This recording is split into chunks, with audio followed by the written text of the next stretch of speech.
I'm not sick enough. My eating disorder is not valid. I'm not valid. I get it, those thoughts. I felt like that when I was struggling at a healthy weight, but I also felt like that when I was struggling at a less than healthy weight. Didn't really have anything to do with my weight, nor my diagnosis, nor what anyone else might have thought. It was all in my head. And, it obviously doesn't help that professionals too inadvertently and repeatedly associate weight with health, reinforcing this pretty image. So when I gained weight, it was, automatically assumed that I was doing better. When I lost weight, I was obviously not doing well. This wasn't always the case, and I have been at my deepest depths when I was at my lowest weight. I wasn't far off when I was at a weight not very far removed from where my weight has currently settled. It's not quite a linear relationship. So today I just want to tell you this. Your weight does not validate or invalidate your struggles. Your diagnosis or lack of a diagnosis does not validate or invalidate your struggles. How compliant you currently are to your treatment or to your meal plan does not validate or invalidate your struggles. What goes on inside that head of yours, that's all internal. That is not obvious from the outside.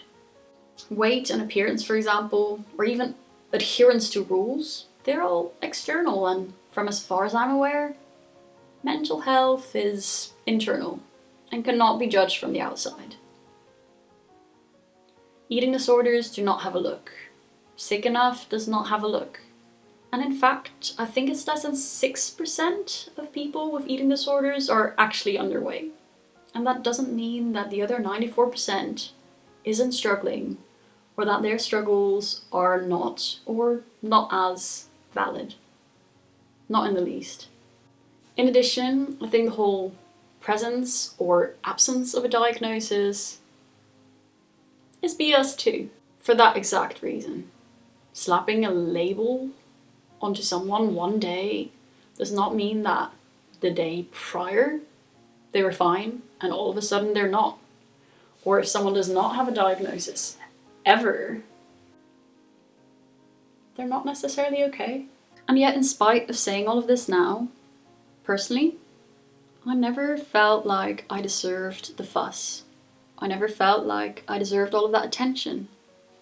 I never felt like I deserved help whatsoever. And that's because the eating disorder made me feel like I wasn't worth it, even when I definitely was, and you are too. The eating disorder made me feel like others were worse off than me. The eating disorder made me feel useless, worthless, ashamed. I shied away. I was convinced that I was weak if I couldn't do it on my own. In fact, asking for help was probably one of the toughest things I ever did, one of the biggest signs of strength.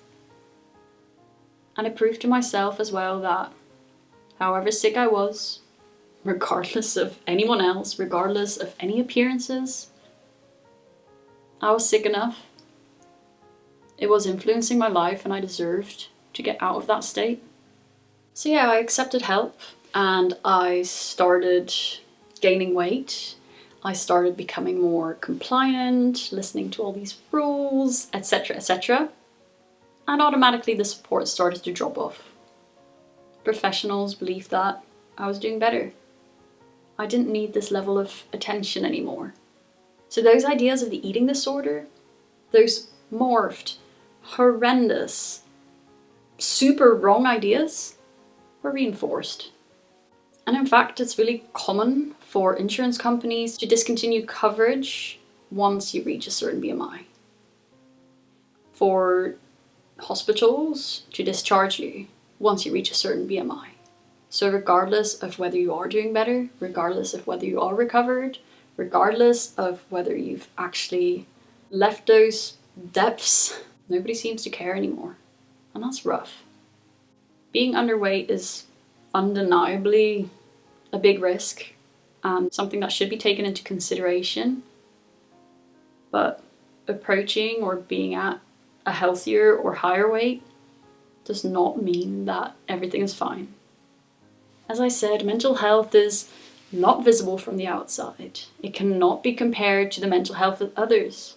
And if you're struggling, then those struggles are very much valid, regardless of any other factors or excuses you may come up with. Just because one person has bronchitis and the other just has a bad cold or a bad cough doesn't mean that they aren't both worthy of treatment. And it doesn't mean that if that second person, left untreated, isn't going to go down that exact same path as person number one. So why would sick enough ever even be a topic of discussion for mental health? It just blows my mind. Why would sick enough ever be a valid enough excuse to suppress your genuine, valid difficulties? Today, I want you to stop telling yourself that you're not sick enough. Realize that saying this means that you do acknowledge that you are sick, and that being sick in and of itself means you are sick enough. If this disorder is influencing your life, you deserve to leave it behind as much as the next person.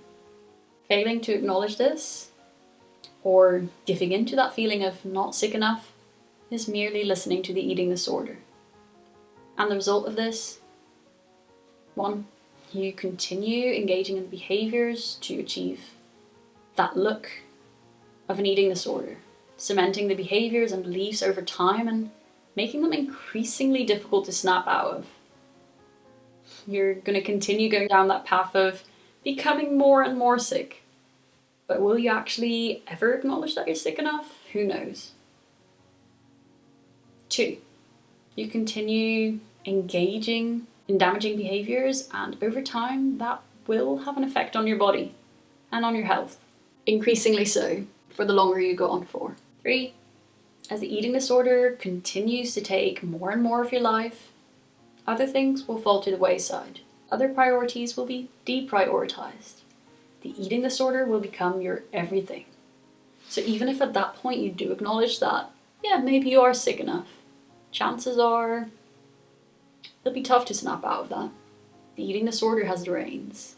So why not stop it in its tracks now? Start your recovery journey today, right now. You're valid and recovery is possible. This statement rings true regardless of your weight, your appearance, your diagnosis, the length of your struggles, the thoughts the eating disorder is planting into your head, and any other factors. I know that personally I am in a smaller-ish body and that I have thin privilege and a whole range of other privileges all on my side. Getting into inpatient, getting into therapies, getting support for me was easy. And I know it isn't for everyone. I acknowledge that, and it's not fair, and I know that my experiences aren't necessarily the norm. Treatment can be pretty dang difficult to get into, but there's always options. So if you need any support, reach out. Let's have a chat, the two of us, and let's see what we can do. This week, remember that you are worth it. Recovery is possible. You are sick enough. Take care.